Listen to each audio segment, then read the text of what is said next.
Jam 8 saya baru mau masuk tol, teman saya telepon, Kelvin. "Duh, di mana?" "Saya mau masuk tol." "Emang belum berangkat ya? Lu bisa pulang nggak?" "Lah emang kenapa?" "Kan gue bilang ntar sore gue balik, gue pasti balik, gue pasti anterin dia balik." "Kayaknya bener dah, kita bener harus anterin dia balik." Si HS meninggal. Udah ada 4 orang di kontrakan ini yang lewat di kontrakan yang sama di nomor 4. Tuh bang, Tumbalnya ada 4. iya. Suatu saat saya pasti jadi supir lintas. Saya pasti sering banget lewat jalan sini, Bu. Dan itu kenapa alasan saya setiap saya ngirim barang mau lewat jalur tengah, saya nggak pernah mau. Assalamualaikum warahmatullahi wabarakatuh. Balik lagi sama gua, Badru Caps Lock. Kali ini sob, kita kedatangan lagi nih. Ini tamu yang gua anggap mantap dan gua kangen banget. Dan kali ini kita kedatangan, ya betul, Bang Bolang, bocah hilang atau bocah petualang, entah apalah itu. Oke, langsung aja nih kita sapa nih, Bang Bolang. Halo Bang Bolang. Halo bang. Alhamdulillah, Sehat, akhirnya Bang? Bang Bolang. Alhamdulillah sehat. Bisa datang lagi ke sini ya Bang ya. Alhamdulillah. Setelah sekian hari, sekian bulan, sekian abad, sekian, wah pokoknya bulan purnama sampai ketemu berkali-kali, akhirnya Bang Bolang datang lagi dan bagi pengalamannya. Gimana sekarang kabar Bang? Alhamdulillah sehat selalu. Jomblonya udah mendingan. Masih jomblo bang. Dan Bolang sekarang sibukannya masih apa Bang? Ya biasalah bang, seperti biasa. Iya. Masih kerja. Masih kerja dengan kesibukan ya, mencari nafkah dan rezeki ya Bang? Betul. Oke, dan sebelum Bang Bolang masuk ke ceritanya nih, ini kan cerita bener-bener ya. Tadi Bang Lahir sempat cerita juga Bang Bolang, kisahnya itu ada harunya dan ada keselnya dan horornya sih, bikin merinding sih. Terutama gue lebih greget sama cerita ini dan emosi sih dan merinding. Bulu tangan gue merinding, bukan kaki ya. Ini udah parah kalau bulu tangan merinding nih. Nah nih Bang Bolang, tadi dari rumah ke sini Bang, berapa cewek yang Abang lihat di jalan? 2022. Wow, itu cewek tahun. Oke, bercanda. Tahan dulu ya Bang Bolang ya. Siap. Sebelum kita lanjut ke ceritanya, buat teman-teman yang belum subscribe, jangan lupa subscribe dan diaktifkan loncengnya. Buat teman-teman yang udah subscribe, kita banyak-banyak terima kasih. Selama YouTube ini berdiri, donasi akan terus berjalan. Oh ya nih, buat teman-teman yang punya kisah pengalaman horor, jangan disimpan aja, datang kemari dan berbagi pengalamannya. Kirim aja ceritanya ke nomor ini nih, WhatsApp di sini nih, sama di Instagram gue tuh, @badrukepslog. Kirim aja ceritanya di sana. Kuy, kita gibah misteri di sini. Langsung aja kita ke Gibah Misteri. Oh, udah tengah malam ngantuk. Wah.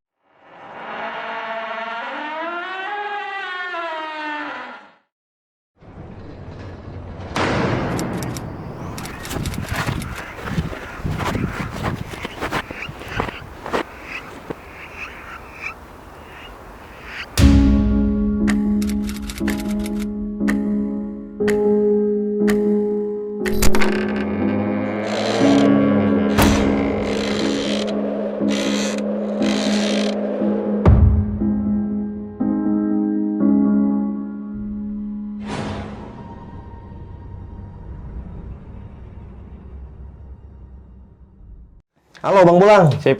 Nah, gimana nih Bang kisah pengalaman part time-nya nih Bang? Kisah 10 tahun yang lalu, tanggal 5 Oktober tahun 2012. Dan kenapa sekarang saya menceritakan di bulan yang sama. Oke. Begitu. Jadi pas ya. Pas. Waduh, geledeknya serem banget sob. Tiba-tiba ada suara geledek. Mendukung. Bang Bolang bilang berat, langsung tiba-tiba geledek. Serius, ini bukan editan, bukan apa-apa ini. Beneran serem. Kita cut dulu. Oke Bang, kita lanjut lagi nih Bang. Gimana nih Bang? Awal kisah 1 Januari 2012 itu saya bekerja di salah satu perusahaan properti di daerah Tangerang. Ketika jam 9 pagi kita sedang beraktivitas, ada 2 orang baru ngelamar di perusahaan tempat saya bekerja. Yang satu ini supir, namanya Kelvin Darmawan, dan yang satunya ini, mohon maaf Bang ya, saya kasih inisial aja ya. Kenapa tuh? Karena kan beliau sudah almarhum. Innalillahi, iya Bang. Siap. Maksudnya saya juga belum izin sama keluarganya juga kan, karena udah 10 tahun juga kan saya nggak ketemu juga. Kabarnya seperti apa saya juga nggak tahu. Almarhum ini inisialnya AS. Beliau orang Jawa Timur. Singkat cerita, diterimalah waktu itu kerja dan dipasangkan dengan saya si Kenek ini bang. Saya jalan waktu itu cuman ke gudang ngambil barang, jadi nggak muter saya itu bang, nggak muter Jakarta. Nah sedangkan si Kelvin Darmawan ini dia stay di gudang, bantu-bantulah karena mobil udah habis semua kan dipakai. Nah ketika malamnya pulang saya jam 8, orang dua ini bingung, si almarhum ini sama si Kelvin. Kata saya, lu nggak pada pulang? Gue bingung mas, gue mau tinggal sama siapa ya di sini? Nah kebetulan si Kelvin ini dia orang Sumatera. Yang dia bingung itu karena pas datang ke sini itu dia cuman tos-tosan nyari kerja, tapi bisa kenal sama si AS ini, dia ketemu di terminal sama-sama baru turun. Oh, jadi benar-benar kebetulan di situ. Kebetulan di situ ketemu di terminal, sama-sama mau cari kerja, dan saya dengarnya dia cerita itu sempat tidur di musola selama 3 hari. Survive ya. Keren banget itu orang, yakin gokil. Ceritanya ngelamar, akhirnya saya bilang ya udah bareng saya aja, tapi kontrakan saya kecil waktu itu bang. Singkat cerita, oke lah kita cari nih kontrakan yang gak gede, soalnya kalau buat bertiga ya sebenarnya bisa, cuman kan sempit gitu saya kan. Kita cari, dapat bang kontrakan itu. Posisinya ya saya gambarin dulu. Jadi di jalan ada gang 2 berjejer bang, cuman dikasih kayak tembok begitu. Masuknya turun kurang lebih 20 meter, belok ke kanan, jalan itu mentok. Tapi sebenarnya nggak mentok itu, cuman orang-orang tertentu yang tahu ada jalan itu. Kamar di situ ada 5, nomor 1, nomor 2, nomor 3, nomor 4, sama nomor 5. Dan ketika saya ke situ itu cuman keisi 1 bang, si kontrakan itu nomor 1. Saya minta si Kelvin nih, kan dia namanya logat Sumatera kan ya, agak keras ngomongnya kan. Dia minta nomor 2, nggak dikasih bang, dikasihnya nomor 4. Kata saya ya udahlah, kalau emang nggak mau ya nyari lagi. Cuman si AS ini bilang, udah nggak apa-apa di sini aja, enak kok tempatnya. Begitu saya cek kan, kalau biasanya kontrakan 3 kamar nih bang. Ini kamar pintu masuk, harusnya kan ketemu tembok lagi tuh yang bolong tuh, kayak jalan lagi kan lurus sampai ke dapur. Ini enggak, disilang pintu, mentok tembok, kesini dulu baru masuk, belok lagi. Kata saya, kok aneh ya baru lihat kontrakan 3 kamar begini. Hari pertama masih aman. Hari kedua di bulan Februari tanggal 3 sekitar jam 9 pagi itu saya berangkat siang kerja waktu itu. Waktu itu Bang Bolang masih jadi driver ya, supir truk. Masih driver, itu masih baru-barunya saya jadi driver. Yang punya kontrakan datang minta KTP bang. Saya pikir namanya ngontrak masa iya dipinta KTP sih ya, pikir saya tuh. Cuman si ini beralibi, si bapak kontrakan ini bilangnya nanti saya yang ngurus ke RT. Ya namanya kita numpang bang, ya kita kasih aja udah. Kita kasih, kita berangkat kerja aja. Kita kan ada SIM, kalau saya kan ada SIM. Malam hari kita pulang sekitar jam 11. Hawa masuk ke kontrakan itu udah mulai dingin kayak nggak biasanya bang. Padahal di Jakarta ya? Di daerah perbatasan Jakarta Tangerang. Oke. Kan biasanya hawa kan panas kalau di situ ya. Iya, masuk ke Jakarta ujung gitu. Betul. Itu yang pertama bilang itu si AS. Orangnya pendiam sebenarnya dia bang. Cuma dia bilang, Mas Bol, kok perasaan hawanya kok begini amat ya, dingin amat ya. Wah perasaan lu aja kali. Maksud saya biar mereka nggak takut. Si Kelvin orangnya juga bilang, wah emang lagi gini kali ya cuacanya ya, kata saya. Ya mungkin. Yaudah tidur lah, udah malam, besok kita berangkat pagi gitu saya. Ya cerita kita tidur, jam 3 ngelilir saya bang. Jam 3 untuk pertama kalinya saya ngedengar tuh tembok kayak dipukul gitu. Dipukul. Wajar mungkin saya waktu itu cuman sehari ya, maksudnya baru sehari itu kan, tidur di situ bermalam. Saya lanjut ke minggu berikutnya nih. Ternyata mereka berdua nih cerita bang, di kontrakan itu sering kejadian janggal di setiap jam 2, antara jam 2 sampai jam 3 pagi. Kadang malam itu suka ada suara, aduh, gila teh, geluduk ya, serem banget geluduk. Oke. Mereka menuturkan di atas plafon itu suka ada orang jalan. Dan di temboknya pun sebelah kiri itu suka ada yang digedor kan, tembok sering banget itu bang. Nah itu cerita beliau setelah seminggu kemudian. Oke, kata saya, udah nggak ada masalah. Karena untuk bulan berikutnya kita kiriman kan semakin rame bang. Jadi kita jarang di kontrakan lah ya. Nah, saya berjalan berhubung saya disetelinnya sama si AS ini, saya sering jalan keluar kota sama dia, cuman luar kota paling ya Bogor, Bandung gitu doang bang. Nah, si Kelvin ini sering di rumah. Menurut beliau ya, saya bawa ke versinya beliau dulu. Kelvin Darmawan. Beliau itu kalau pulang kerja jam 4 sore, selalu disuguhi makanan oleh yang punya kontrakan. Entah kebetulan atau tidak, setiap mau makan, itu dia nggak pernah kemakan malah makanannya bang. Akhirnya ketiduran. Yang saya heran itu. Dan kata dia, berasumsi yang punya kontrakan baik Mas Mul. Suka ngasih makanan, cuman sayangnya saya nggak pernah makan itu makanan, kata dia begitu. Sama sekali nggak dimakan? Sama sekali nggak pernah. Lah emang apa orang dikasih ya, pikir saya, rezeki kok ditolak. Nggak tahu Mas, orang gua ngantuk pulang kerja, kata dia kan. Oh pantesan yang saya kadang, lu beli nasi kok kagak dimakan. Oh pikir saya tuh, berarti ini dikasih dari yang punya kontrakan. Oke dah, itu sering-sering berlanjut sama si Kelvin selama 3 hari.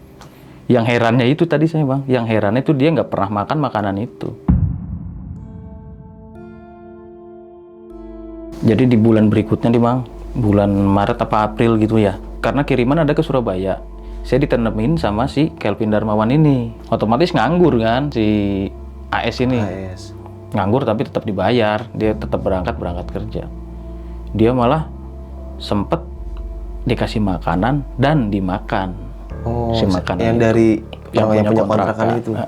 Setelah dimakan, dia sering ngerasa halu yang cerita ke saya. Dianya tuh, penuturannya menurut si AS ini. Setiap malam dia sering ngedengerin suara tembok yang digedor-gedor, kadang yang jalan dari atas. Dan yang anehnya lagi, ada orang yang berjalan di depan jalan kontrakan yang kecil itu bang. Dan dia setiap ngelihat keluar itu nggak ada orang. Tapi di dalam kedengaran orang jalan. Iya, orang jalan. Tapi kacanya selalu basah. Dia jalan kayak orang nyiram air. Begitu, Bang. Udah gitu, saya pulang nih ya. Udah ngobrol-ngobrol begitu, kata saya, lu mau pindah nih daripada kita nggak beres di sini. Mau pindah kemana, Mas?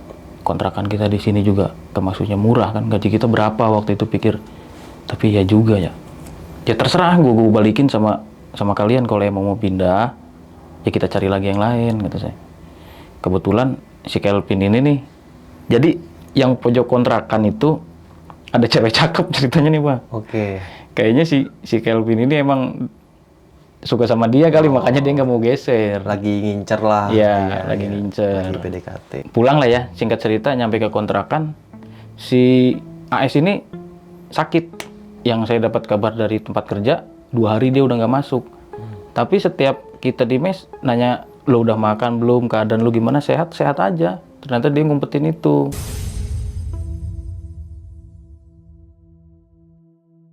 Gimana ya, kadang waktu itu juga serba salah, konsekuensi kita kan kerjaan juga bisa dipecat apa ya waktu itu. Iya. Jadi kita bertiga itu sehari masuk sekali enggak. Ada yang ngegantung waktu itu namanya Om Chandra. Ini ntar saya ceritain di belakang. Yang anehnya, setiap seumpama Senin saya jaga di rumah, jagain si AS, dia masuk, besoknya gantian Bang, saya yang kerja, dia yang libur. Kenapa saya bisa dapat seperti itu dari Om Chandra? Om Chandra itu sebagai HRD di situ. Dan bulan Agustus kalau nggak salah, Agustus dia sakit itu kurang lebih nyampe sebulan Bang. Oh, Si itu HS ini. Saya sempat nawarin juga sama dia, lo mau pulang, ayo gua anterin. Dia ngomong gini Bang, lo janji ya kalau gua pulang, lo anterin gua ke rumah. Gua minta tolong, lo sama Kelvin.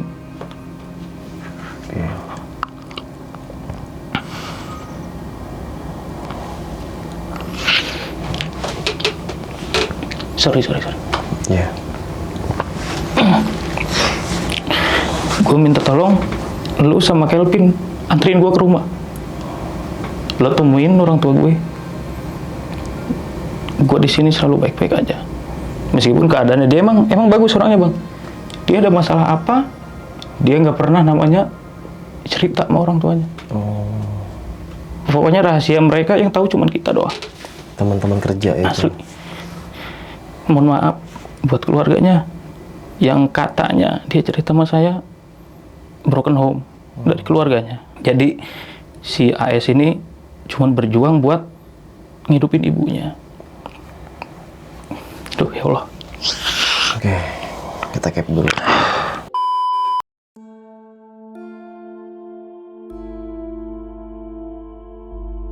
Lanjut si Kelvin dengan nada marah waktu itu bilang, lu sebenarnya sakit apa? Lu kenapa nggak pernah cerita sama kita kalau lu sumpah punya penyakit? Gue nggak sakit kok, gue sehat. Nggak bisa gini. Lu sakit apa? Akhirnya si Kelvin bilang begini, lu yang penting sehat. Gue janji lu minta kemana, gue akan turutin. Lo inget nggak omongan dulu waktu di terminal, kata dia kan? Saya nggak tahu tuh masalah itu. Bawa lu ke sini, pengen namanya nongkrong di kafe, terus lo foto, gue kasih emak gue, biar keluarga gue tahu kalau gue di sini seneng, kata dia. Bilang begitu. Gue kabulin, yang penting lu sehat. Waktu itu masuk bulan September tanggal 3. Kalau nggak salah tanggal 3 atau tanggal berapa, saya lupa itu, Bang. Berhubung dia udah kemendingan tuh, si ini ngomong ke saya, si Kelvin, Mas Bol, kita udah gajian. Otomatis kan si AS kan gak gajian ya, cuman dapat kolektif dari anak-anak doang. Ya nggak gede sih, cuman biaya buat makan juga dititipin saya sama si Kelvin. Kita aja ke kafe. Tanggal 3 itu saya berangkat ke kafe jam 8, nggak jauh dari kosan saya, dari kontrakan saya itu, Bang. Nyampe di sana biasalah ngopi, biasa ngerokok sama dia juga perokok, saya perokok. Terus dia nyelenting, kayaknya kalau kita tampil enak ya, katanya. Tampil apa tuh? Kita ngejam gitu di situ, Bang, ceritanya. Kebetulan emang dia jago gitar juga, si Kelvin juga bisa gitar juga. Nah, si Kelvin ngasih kode kaki saya diinjak. Kayaknya sih menurut saya itu udah ada feeling. Kalau menurut saya itu udah ada feeling. Kan tadi saya cerita ada tetangga yang di pintu nomor 1. Cewek itu ternyata dia suka nongkrong di situ, Bang. Di kafe itu. Di kafe itu. Nyamperin lah karena kenal sama si Kelvin. Ceritanya ngobrol.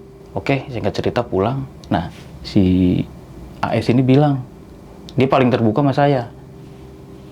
Mas, gue baru ini ngeliat cewek kok gue kayaknya suka banget dah sama cewek, tadi bilang begitu. Dan di sisi lain si Kelvin juga demen mas dia tuh. Oke. Aduh, kocak banget itu dah.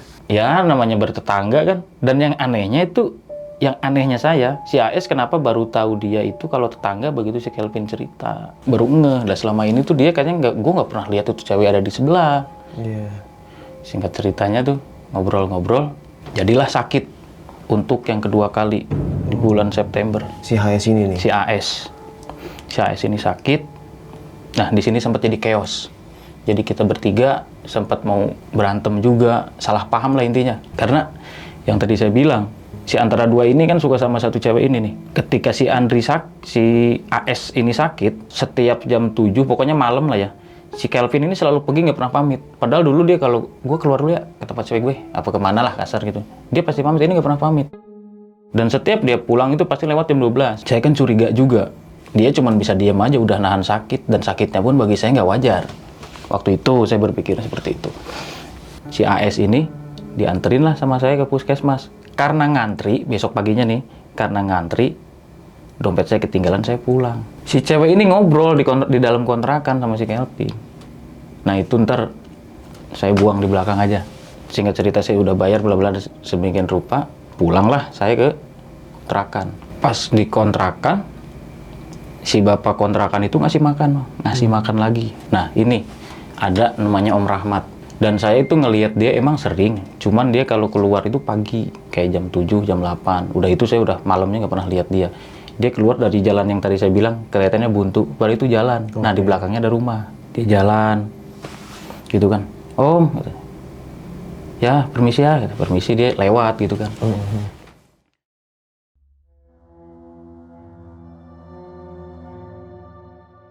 Nah si Andri ini sakitnya semakin parah. Si Om Rahman, dia menyarankan suruh bawa pulang secepat mungkin. Si HS ini suruh pulang? Iya, si HS ini disuruh cepet-cepet pulang kampung. Gue pengen pulang, cuman gue harus sembuh dulu. Gue pasti pulang kok. Dan tenang Om, nih CS gue dua-duanya pasti nganterin gue pulang kok, kata dia. Yaudah, sekarang yang penting sehat dulu aja. Nggak usah mikirin apa-apa, udah masalah kerjaan. Sebenarnya ini udah di-op dia. Si AS ini udah diberhentiin.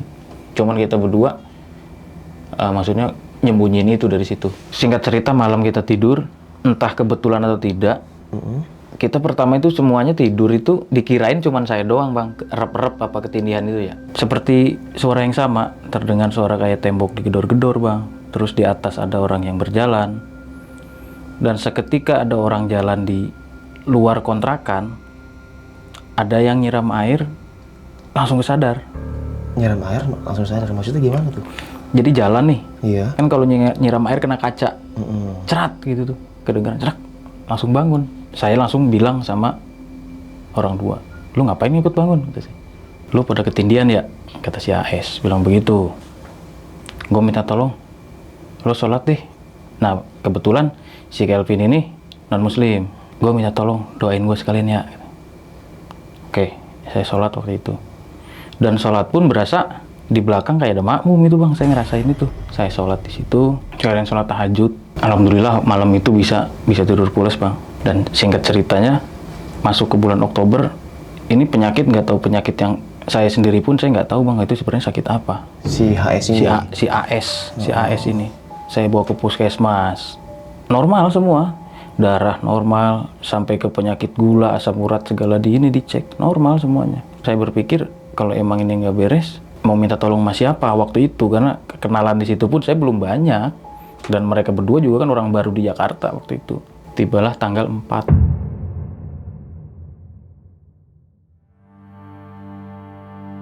Dia sempat bangun di malam hari, dia sempat ngobrol sama saya sama Kelvin. Mungkin omongan itu yang terakhir kalinya yang saya dengar. Nah, ketika malam tidur itu dia bukan seperti dia yang saya kenal biasanya, Bang. Dia sering ngigo dan suaranya pun bukan dia, gitu kan.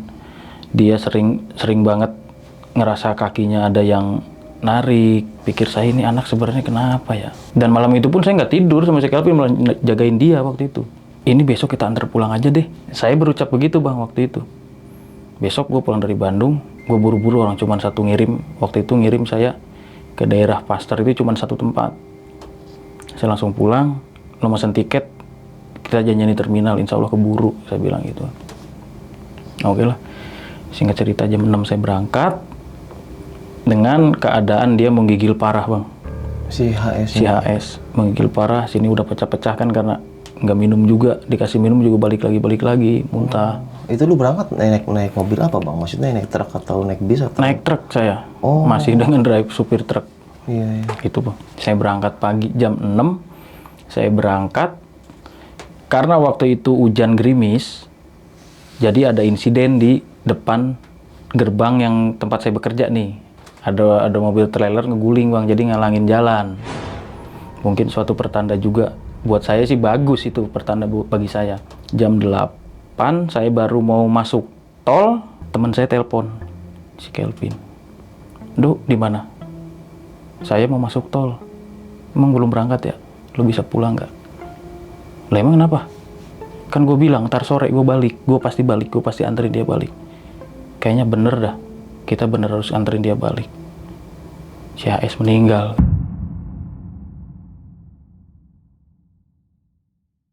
Innalillahi wa inna ilaihi raji'un. Saya waktu itu nggak banyak ngomong, nggak banyak apa, saya langsung puter pala. Dengan uang jalan yang sudah saya ambil, waktu itu saya dikasih uang jalan 700.000. Saya udah nggak banyak ngomong, saya puter balik, saya parkir mobil, sempat diomelin juga sama mandor. Dengan resiko, saya dipecat, bagi saya bodo amat. Karena bagaimanapun, saya sempat janji kan, mau nganterin dia pulang. Saatnya emang lu harus pulang, ayo gua antar. Yang punya kontrakan ada di situ. Gini mas, nanti saya urusin mulai dari ambulan apa, saya yang biayain. Menurut yang punya kontrakan nih, perbincangan seperti itu. Sekarang disiapin aja, keluarganya di sini siapa? Si Kelvin ini udah diem, nggak bisa ngomong, dia orangnya udah nahan emosi. Karena yang saya dengar dari dia itu persis di pangkuan dia saat dia meninggal. Kurang lebih jam 12 setelah kejadian itu, tanggal 5 Oktober, jam 11.55. Jam 11.55 kita berangkat dari kontrakan nih bang, naikin ambulan. Saya ada di mobil ambulan itu bersama Kelvin. Dan yang saya heran, si cewek tadi nih ngikut ke sana. Cewek yang di sebelah tetangga itu? Ya, si cewek itu ngikut. Saya boleh ceritain dulu nggak sih? Okay. Sedikit lah tentang si Linda nih. Si Linda ini sebenarnya anaknya Pak Rohmat. Oke. Anaknya Pak Rohmat, hasil, mohon maaf, hubungan antara istrinya yang punya kontrakan dengan Pak Rohmat. Karena ada persyaratan tertentu, jadilah mereka melakukan itu gitu. Dan anaknya itu nggak tahu kalau ibunya masih ada. Dia begitu lahir udah dibilangin bahwa ibunya udah meninggal. Jadi emang bapaknya ngasih, udah kamu kontrak di situ aja dah.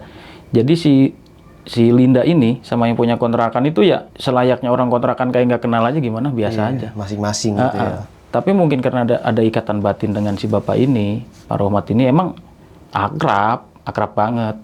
Emang dia juga anaknya juga kan. Cuman ada ngerasa bahwa ibu dia itu sebenarnya masih ada gitu loh. Oke. Dua singkat ceritanya dia. Saya berangkat jam 11.55 dari kontrakan, saya nganterin dia ke Ngawi. Nah itu Bang Bolang di mobil berapa orang Bang waktu nganter si almarhum ini? Berempat. Beserta almarhum. Siapa aja tuh Bang? Saya, si Kelvin Dermawan, dan si Linda. Oke. Cewek yang tadi di kontrakan nomor 1. Itu di satu truk gitu Bang? Di ambulan Bang. Oh Di ambulan. Jadi nganternya pakai ambulan? Pakai ambulan ke sana. Iya. Berangkat tepat jam 11.55 waktu itu. Tiba di daerah Jawa Timur, perbatasan Jawa Tengah Jawa Timur, jam 10 malam. Itu emang gila kalau supir ambulan bawanya. Iya. Setibanya di sana pun, yang saya heran, kita kan belum ada persiapan apa-apa Bang. Bahwasanya kita mau ngubungin mereka juga, bagaimana ya, kita bukan keluarga. Cuman di sana seolah-olah itu keluarga mereka udah kumpul, bahwasanya mereka itu udah tahu apa yang akan terjadi sama anak dia. Dengan kebetulannya nyampe sana keluarganya sudah pada kumpul. Dan waktu itu acaranya arisan keluarga. Begitu datang ambulan, shock dong mereka pada yang pertama keluar ibunya nanyain, siapa ya? Saya Mas Bolang Bu, saya teman kontraknya dan ini Kelvin juga, kami kontrak bertiga. Lah terus ngapain kesini, mau mampir apa bagaimana? Kata. Apa mau nganter anak saya? Ya Bu, saya mau nganter anak ibu. Tapi bukan yang di ambulan kan, kata dia. Si Kelvin udah, terutama si Linda, itu nangis kejar banget Bang. Saya dengan berat hati bilang, mohon maaf Bu, saya bawa pulang AS ke sini dengan keadaan sudah berpulang, kata saya. Akhirnya ibunya saking mungkin sedih apa gimana, beliau pingsan. Saya terus diuruskan sama keluarganya. Malam itu juga dimandikan, disolatkan, nyampe saya disuruh nginep sama ibunya. Di sana 2 minggu saya udah nggak mikirin kerjaan Bang. Yang saya tahu, saya udah dipecat dari situ bersama si Kelvin ini. Dari kantor tuh ya? Dengan sisa-sisa yang punya tuh, tabungan-tabungan yang punya nggak besar sih buat biaya hidup di sana kan. Ngobrol-ngobrol lah sama ibunya, sama pamannya. Ternyata ada pamannya satu itu yang benar-benar sayang banget sama dia Bang. Kakaknya ibunya ini sayang banget sama dia. Dia cerita, Mas, kalau saya ngelihat dari mimpi sih sebenarnya ini anak udah minta pulang dari jauh-jauh hari, cuman dia nggak pernah mau ngomong. Cuman sempat ada bilang, kalau saya pulang tolong dianterin. Bener nggak Mas ada ucapan seperti itu? Ada. Berarti sama kayak di mimpi saya. Oh, si Pak Man ini sempat Kata mimpi. pamannya Pak Ngadio namanya. Iya. Pak Ngadio ini cerita. Nah, setelah ini siapa lagi Mas? Dengan muka marah dia. Selinda langsung nunduk. Kata saya, ini kok jadi salah paham yang tadi chaos itu, ngerucutnya saya bukan ke si Kelvin lagi.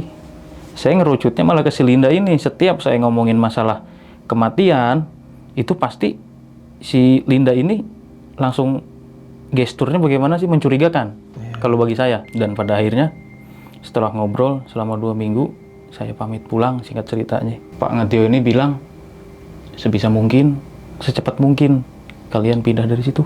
Dari kontrakan? Ya, dan ibu juga cuma nitip, kalau bisa, namanya kita sudah almarhum, anak ibu udah almarhum, kalau ada salah mau dimaafin, kata dia kan, kalau ngerepotin selama di sana. Dan satu, jangan pernah lupain ya, kata saya. Oh insya Allah Bu, nggak akan lupa. Bagi saya, si AS ini bisa disebut teman terbaik Bu, karena kita selalu bertiga. Ibunya nangis kan, kalau emang ada waktu, kalian udah dianggap kayak anak sendiri. Anak ibu cuma satu, main-mainlah kemari, ya begitu kan.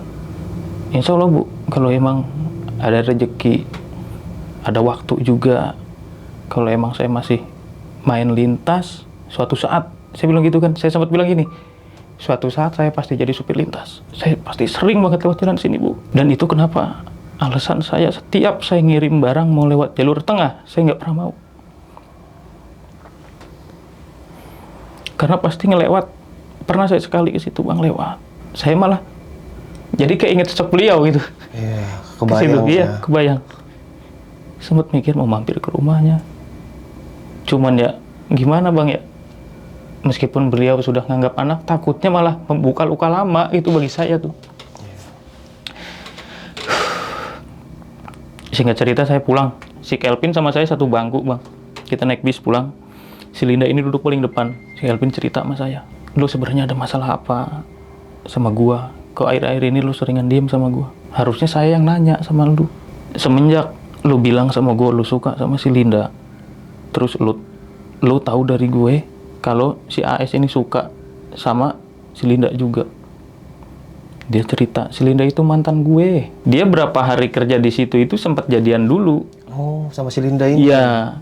Nah, berhubung si AS seneng karena orangnya pendiam. Jadi kalau saya lihat sih sosok pemimpin banget nih si Kelvin ini. Gue mundur.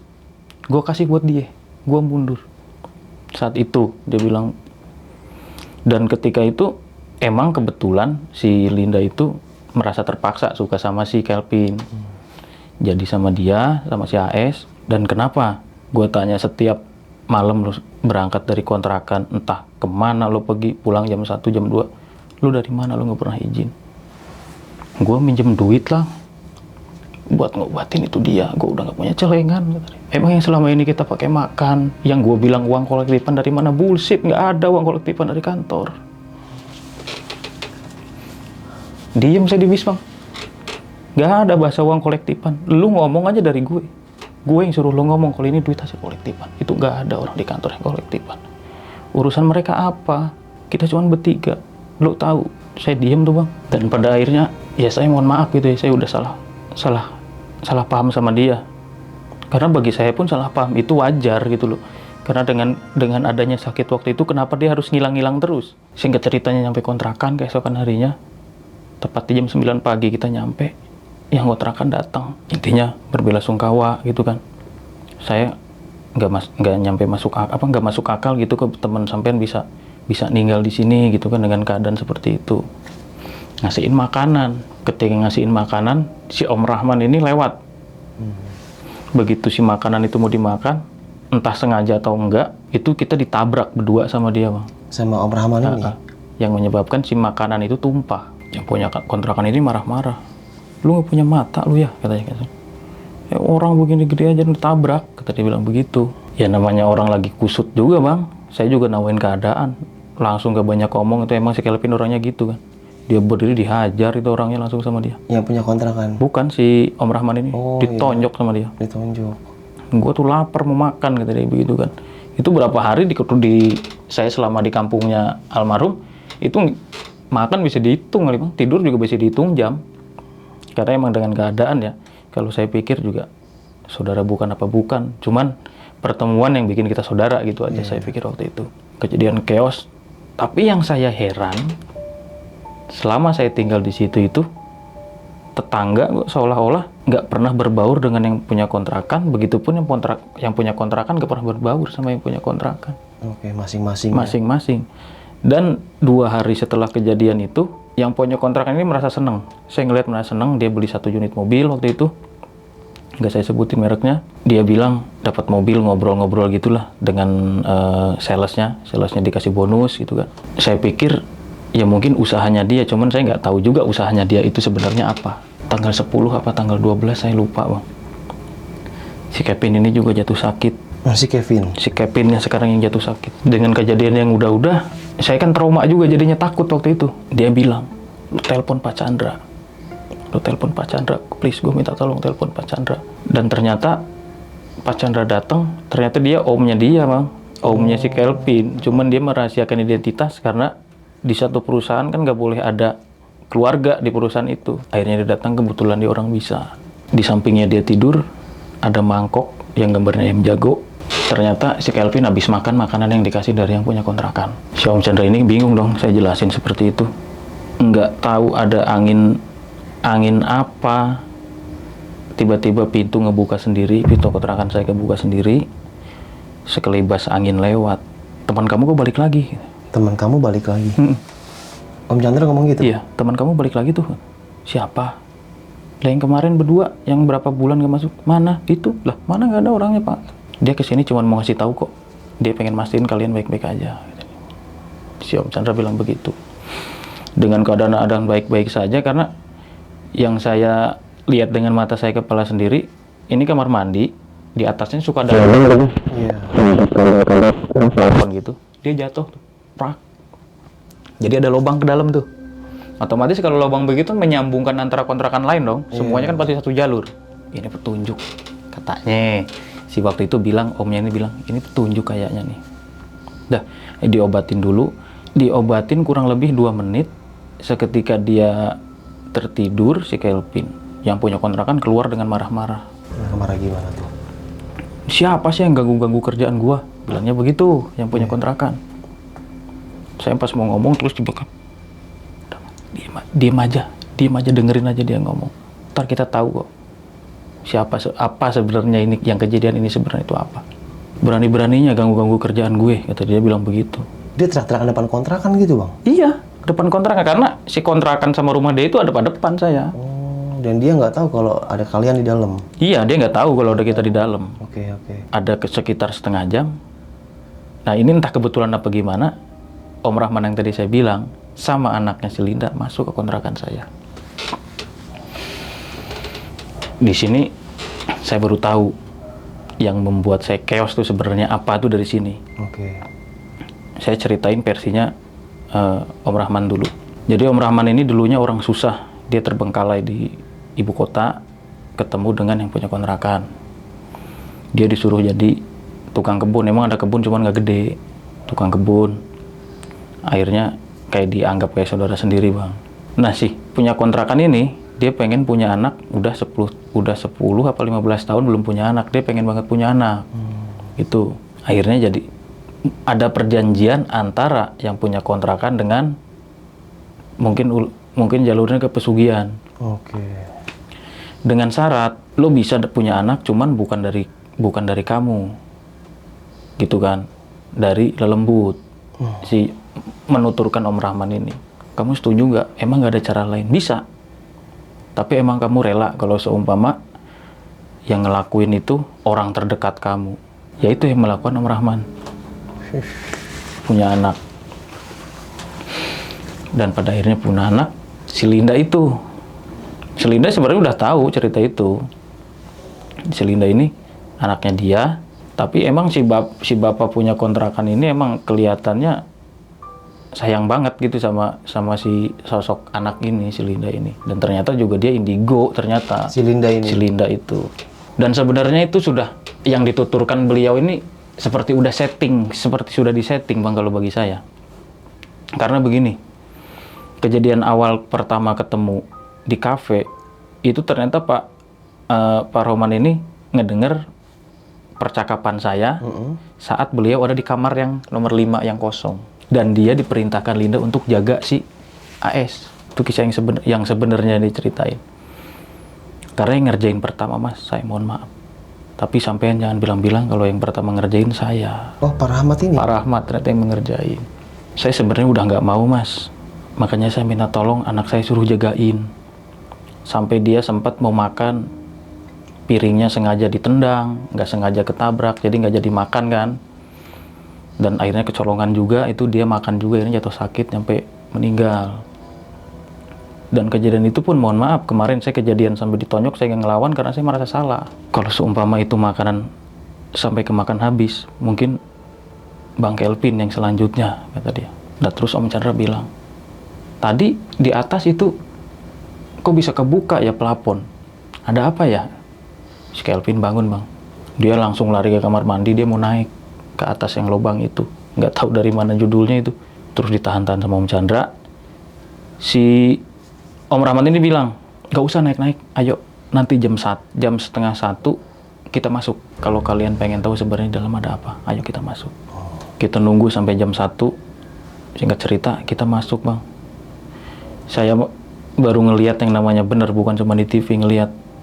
Begitu pintu dibuka, baunya bukan main. Cuman saya heran baunya nggak nyampe keluar. Bau apa? Bangke. Dalam kontrakan di dalam itu? kontrakan ujung ternyata di situ ada persembahan Dan saya sempat cerita, sempat dipitain KTP. Di situ ada foto KTP saya, almarhum, sama si Kelvin. Dan si AS ini KTP-nya udah dicoret dengan darah. Nah, si AS dan si Kelvin ini baru ada bercak 2 darah. Yang saya di ujung masih kosong. Gila sih. Akhirnya dibuka lagi si Linda. Makanya dia, kenapa? Si Linda, ini penuturan Linda ya. Kenapa setiap ngomong masalah kematian saya selalu nunduk? Saya pun masalah bersalah. Saya nggak bisa jaga si AS ini. Saya disuruh ayah, bilangnya dia ayah. Saya disuruh ayah, suruh jagain ini anak. Cuman entah kenapa saya lalai juga, kata dia kan. Intinya, yang chaos tadi itu udah kejawab di situ semua bagi saya. Ya sudahlah, lupain aja. Om Chandra ini emosi. Apa gue balas dendam aja ya? Gue lemparin lagi. Nggak usah pak, gampang kok kalau mau matiin dia gampang, kata dia. Nanti ada waktunya. Saya udah tahu hari sialnya karena yang ngerjain pertama dulu saya. Udah ada 4 orang di kontrakan ini yang lewat di kontrakan yang sama di nomor 4. Tuh bang. Tumbalnya ada 4. Iya. Jadi kontrakan itu nggak pernah ada yang ngisi banyak. Kamar nomor 1 tetap dibuka. Iya. Jadi 4 kamar itu kosong, yang 5 nggak pernah boleh ada yang ngisi. Dan orang-orang ke situ pun penuturan paramat itu bukan orang sembarangan yang bisa masuk. Seolah-olah orang itu yang udah dapat undangan apa terpilih gitu, yang bisa ke situ gitu loh. Makanya saya pikir kalau emang dari Tumbas sebenarnya dicari apa? Jadi di situ lingkungannya lingkungan keluarga sebenarnya bang. Jadi rebutan warisan urusannya pertama. Karena merasa dikucilkan, dia anak bontot nih yang punya kontrakan saya. Akhirnya dia ngambil alih, keluarga kan dibantai semua sama dia. Itu Perebutan harta. harta. Lagi-lagi harta. Dan pada akhirnya si Om Chandra ini ketemu harinya sama Om Rahmat ngerjain di rumah. Dan sampai akhirnya entah saya waktu itu berpikir kebetulan apa tidak, ada suara ledakan gitu bang di rumahnya yang punya kontrakan. Dengan serontak itu anaknya ini lari, si cewek ini, si Linda ini lari masuk ke dalam, manggil ayah gitu. Orangnya gosong badannya bang, tapi masih hidup. Gosong tapi masih hidup. Itu abis diomelin Pak Chandra sama Pak Rohmat. Yang saya minta bukan ini, Mas, dari sampean, bukan ini. Sampean nggak tahu saya utang budi banyak sama ini orang. Saya mau lakuin apa aja, tapi bukan kayak gini caranya. Dibikin gosong bang semua. Yang saya heran dan saya kaget juga. Persis di pojokan, kok ada suara cewek ketawa gitu bang, saya pikir. Saya memberanikan diri aja ya. Mas Bol, ikut saya yuk, kata dia. Kata si Linda ini. Masuk. Ada cewek dipasung di dalamnya bang. Hah? Cewek dipasung? Maksudnya gimana bang? Ibu-ibu dipasung. Yang beneran manusia? Manusia. Di dalam itu jadi kayak udah ODGJ. Di dalam itu. Penuturan Pak Rohmat bahwa itulah ibunya si Linda sebetulnya. Tapi nggak boleh dikasih tahu. Gila. Karena itu persyaratannya. Singkat ceritanya, di bulan November itu kita memutuskan untuk pindah. Tapi kita pisah. Jadi si Kelvin kontak kemana, saya kemana. Dan dia bilang, gue Desember mau nikah, gue minta lo datang. Oke, deal. Dia dapat orang mana? Dia dapat orang sekitaran sini bang. Jakarta juga lah ya. Daerah Tangerang, malah deket-deket sini. Oh. Cuman dia bukan pribumi, dia sama perantau. Dan waktu itu pas acara resepsinya pun dikontrakan. Kebiasaan almarhum ini selalu pakai kemeja warna biru, baret hitam. Di sininya suka ada logo salah satu klub sepak bola Indonesia. Oke. Itu kesukaannya, dia selalu dipakai. Tibalah 1 hari sebelum pernikahan ya, saya datang ke situ, saya ngobrol. Percaya nggak percaya, pintu kamar Kelvin terbuka bang. Satu ceklek, buka. Ada angin masuk, ngembus gitu. Yes. Terus bilang, ada apa ya? Nggak tahu. Tutup lagi aja. Ditutup lagi. Nggak lama ngebuka lagi. Ngebuka lagi. Terus Om Chandra masuk. Udah apa? Dia sambil senyum-senyum. Nggak apa-apa. Dia pasti datang kok. Oh, kata Om Chandra gitu. Iya. Dia pasti datang kok ke sini. Katanya udah pernah bilang dulu apa-apa maunya kita sama-sama datang di acara siapapun, kata dia.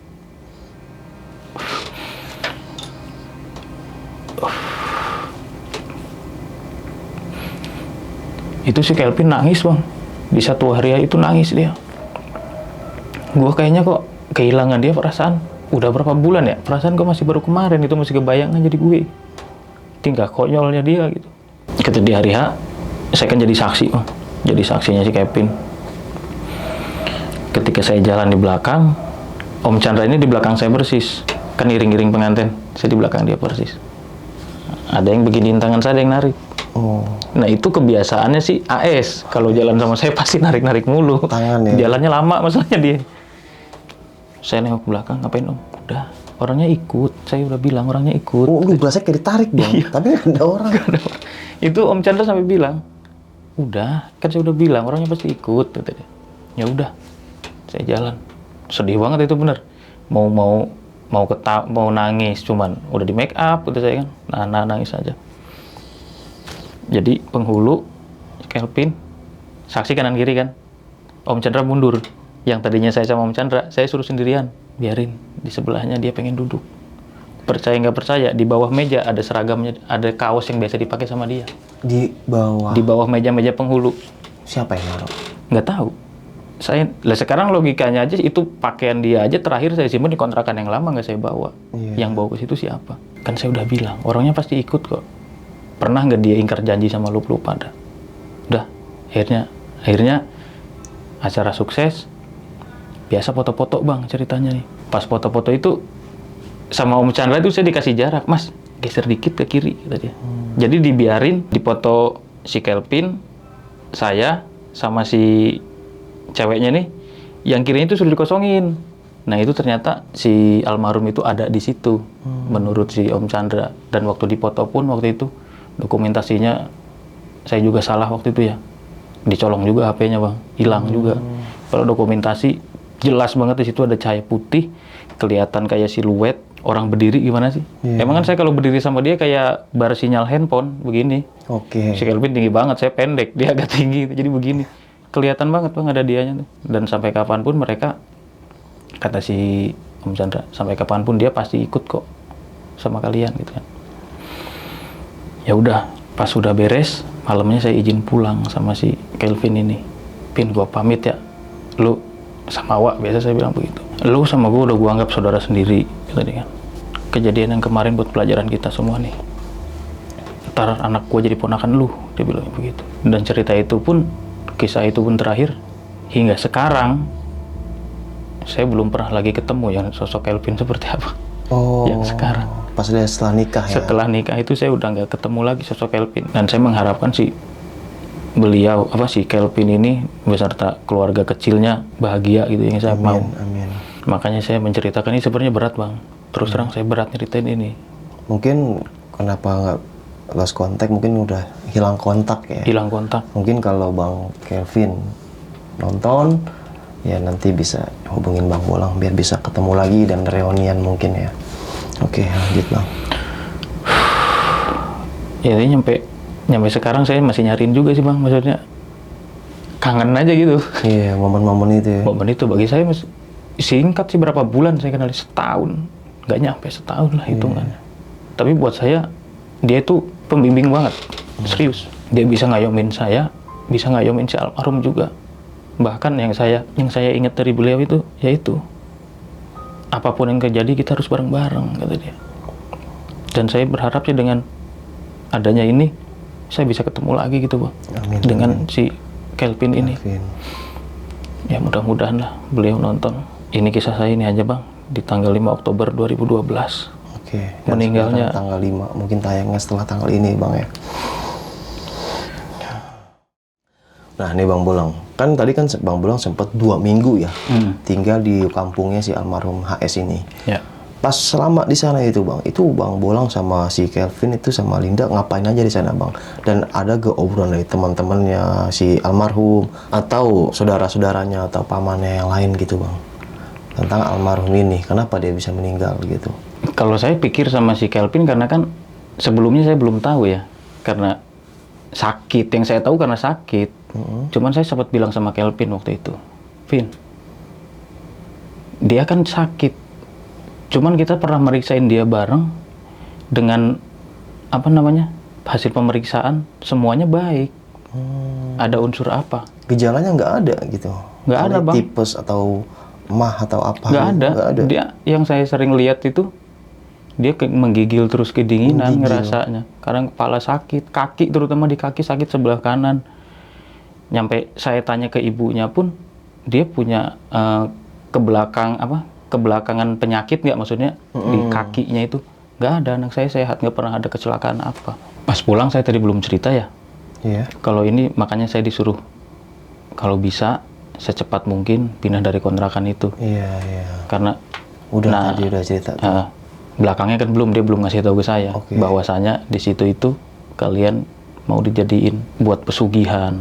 Oh. Si Pak Ngatio ini bilang. Buat yang punya kontrakan itu ya. Cuman saya kan belum bilang sama si Kelvin waktu itu, salah saya juga. Iya. Nah, terus setelah itu sama si sosok Linda ini nih. Linda ini pas Bang Bolang pindah kontrakan masih sering komunikasi. Sama sekali lost juga. Karena emang Bang Bolang sama dia nggak terlalu dekat ya. Nggak terlalu dekat. Iya. Kalau Dan saya Bang emang Bolang cuek. emang kalau sama cewek agak cuek sih. Ya jadi Bang Bolang ini kalau sama cewek ya agak dingin gitu ya. Malu atau gimana sih? Saya sebet warteg. Nah terus, pulang dari rumahnya si almarhum, kan tadi Bang Bolang bilang, mungkin saya udah dipecat, tapi dipecat Bang dari perusahaan. Dipecat. Bener dipecat? Dipecat. Bener-bener dipecat? Iya. Karena emang udah ada notif, udah di SMS. Oke, ya Waktu tadi. itu karena BBM paling sama SMS. Iya, iya. Itu di SMS bahwa saya dipecat, sama-sama nunjukin, nggak tahu itu kejadian disengaja apa settingan gimana, tahu gue dipecat. Padahal sama-sama nunjukin handphone. Iya, Jadi dipecat, ya udahlah biarin. Oke, dan itu yang maaf nih Bang ya, yang punya kontrakan itu yang si pelakunya itu pesugihan. Tahu Bang kalau Abang itu pindah karena takut jadi tumbal. Seharusnya sih tahu. Menghindarilah, bukan takut, menghindari. Seharusnya sih tahu Bang. Karena saya kan pindah itu kan sudah tahu semua kejelasannya dari Pak Rohmat ini. Ya kan? Meskipun Pak Rohmat pada akhirnya marah-marah sama Om Chandra, yang saya mau bukan seperti ini caranya. Cuman ya dari situ saya udah nggak mikirin lagi dah. Dia situasi entah sekarang masih ada apa enggak juga. Saya udah bodo amat sih Bang sama orang itu. Jahat ya. Karena bagi saya enggak, emang orangnya baiknya bukan mainan, baiknya baik banget. Baik di depan Bang. Cuman di belakangnya kok Iya. gimana gitu. Dan pada akhirnya juga bisa kejawab gitu loh. Dengan keadaan di terakhir tadi yang bikin saya chaos, ternyata ya itu dia. Iya. Kalau boleh tahu Bang, selama dia ngasih makanan, itu makanan bentuknya apa sih? Nasi, bakso, atau apa gitu Bang? Nasi kuning sama nasi uduk. Nasi kuning sama nasi uduk? Iya. Itu selama dia ngasih makanan ke abang-abang semua? Iya. Oh. Dan saya sempat makan juga, saya sempat jatuh sakit juga. Selalu nasi kuning dan nasi uduk? Iya. Nggak ada yang lain kayak bakso, ciki atau Nggak apa? ada. Ngasih makanan berat, masih makanan berat. Nggak, yang heran itu nasi kuning, nasi uduk, nasi kuning, nasi uduk. Iya, kayak nasi-nasi Gitu. tumpeng gitu ya. Jadi, Iya. Setelah kejadian itu, Bang Bolang mungkin entah berapa tahun, entah berapa bulan pernah dimimpin sama sosok almarhum gitu. Semalam. Hah? Semalam? Semalam. Serius? Serius. Semalam dimimpin sama almarhum? Nggak semalam deh, nggak hitungannya saya tidur subuh. Iya. Ya itu dia datang ke mimpi saya tuh. Tapi ya nggak ngobrol apa-apa sih, cuman saya ngelihat sekilas dia senyum-senyum aja gitu. Dengan gayanya dia udah senyum-senyum sambil begini dia. Oke. Kalau senyum-senyum ngelihat orang dari jauh, Mungkin dia tahu kali ya kalau Bang Bolang mau datang kemari mau cerita kali ya. mungkin. Ya, yang pasti Aduh. ya almarhum udah ada di sisi yang maha kuasa di akhirat sana. Ya sosok yang nyerupain ya. Iya. Entah korinnya, entah sosok apalah yang nyerupain. Yang pasti ya selama itu masih positif, nggak ngeganggu ya Allah biarkan ya. Ya, Kalau emang dia mengganggu ya ganggu lagi. Gangguin dia banget. orang baik, Bang. Orang baik ya. Salut sama dia, orang-orang Oke, baik dia. Alhamdulillah, alhamdulillah. Kan kejadiannya juga tanggal 5 Oktober 2012 itu kalau nggak salah hari Jumat. Jumat ya. Hari Jumat 2012 ya Bang. 2012. Oke, waktu itu gue masih ekspedisi 25 gunung ya. Jawa dan Bali. Masih kuliah semester akhir. Dan terus Bang, setelah ini Bang Bolang itu kan sempat cerita juga tuh ya, jadi yang cerita yang setelah kejadian itu yang Bang Bolang ya jadi tumbal di waktu bawa mobil, terus teman almarhum ya. Nah Bang Bolang sendiri ini orangnya peka sih Bang terhadap hal-hal gaib itu Bang. Kalau peka, disebut peka sih enggak, cuman gimana ya? Kadang ada aja ngerasain. Kayak sempet dulu kan waktu pas saya main di Iya di sini ya, di tempat studio abang dulu kan sempat. Oh, iya. Yang saya Iya. sampai lari. Iya, iya. Ingat kan? Ya itu dulu Bang Bolang sempat main kemari kan. Wah itu kacau sih. Gimana Abang tuh? pas nutup kunci saya malah ikut lari kan. Iya. Jadi gini sob. Aduh. Kan gue lagi teknis sama biasa lagi gibah misteri sama narasumber. Bang Bolang di ruangan belakang nih ceritanya. Itu masih sore ya Bang ya, habis Sore. asar ya kalau nggak Iya. salah ya. Habis tek. Di sini gue lagi syuting nih. Kebetulan emang yang cerita itu yang ngomongin kalau nggak salah Bang Boat deh yang cerita itu ya. Nah dia ngomongin masalah kuntilanak gitu Iya. kan. Lagi serem-seremnya tiba-tiba suara lari kencang di depan duduk. Gua buka, dia kabur katanya kuntilanak di belakang sini. Gede Bang. Iya segitu saat atas parah itu mulai lihat pelapor. Mukanya ketakutan sampai maghrib nggak mau masuk rumah. Panik dia. Oh. Refleks. Gokil sih. Kusut itu Dan sampai situ udah sugesti anak-anak yang makin meningkat. makin meningkat. Iya, sebelumnya emang sering gangguin sama dia. Kita sih nggak takut. Cuman ya udah nafsi-nafsi gitu kan masing-masing. Tapi jangan suka nampakin lah. Takutnya Iya. orang-orang awam malah jadi sugesti tinggi gitu. Betul, kan. Bang. Padahal ya ini rumah kita, ini tempat kita gitu kan. Dan dia yang punya alam masing-masing ya, Bang. Betul. Tapi waktu itu lu kenapa lari? Kaget. Terkejut. Kaget. Lagi main handphone tiba-tiba ada jam scare ya. Wah. Iya, sial banget. Oke sob, mungkin cukup sekian nih kisah pengalaman horor yang dialami sama Bang Bolang ini. Bisa kita ambil segi positifnya, buang jauh-jauh negatifnya. Jadi balik lagi buat teman-teman yang lagi merantau, yang mencari uang, yang para pejuang keluarga, tetap semangat dan tetap berhati-hati. Semoga di perantauannya, semoga hidup kita selalu diberikan keberkahan, kemudahan, dan selalu sehatkan badannya dan dipanjangkan umurnya, dan jangan lupa mandi pagi. Udah, ini kisah banyak banget ya yang bisa kita ambil pelajaran ini. Ya balik lagi, ya selain keluarga ada teman nih yang bisa kita anggap keluarga juga. Teman, keluarga, suami, anak, istri, istri, anak, dan orang-orang di sekitar kita. Jadi berbuatlah baik dan insya Allah kita akan berteman dengan orang baik. Jika kalian jadi begal, berteman sama begal. Gue bingung ngomong apa lagi. Ini terharu, sedih, dan pokoknya dah barbar lah cerita kali ini Bang Bolang. Bikin hati sek-sekan. Oke, sampai jumpa di kisah selanjutnya. Wassalamualaikum warahmatullahi wabarakatuh. Bang Bolang, thank you very much ya. Thank you Bang Bolang emang nih luar biasa. Semangat terus Bang. Siap. Semoga disehatin badannya, Amin. dimurahkan rezekinya, dilapangkan Amin. rezekinya, dipanjangkan umurnya, Amin. dimurahkan jodohnya. Amin. By the way, sekarang orang mana calon? Orang mana? Oke. Dia masih belum bisa jawab. Berarti dia masih jomblo. Dadah.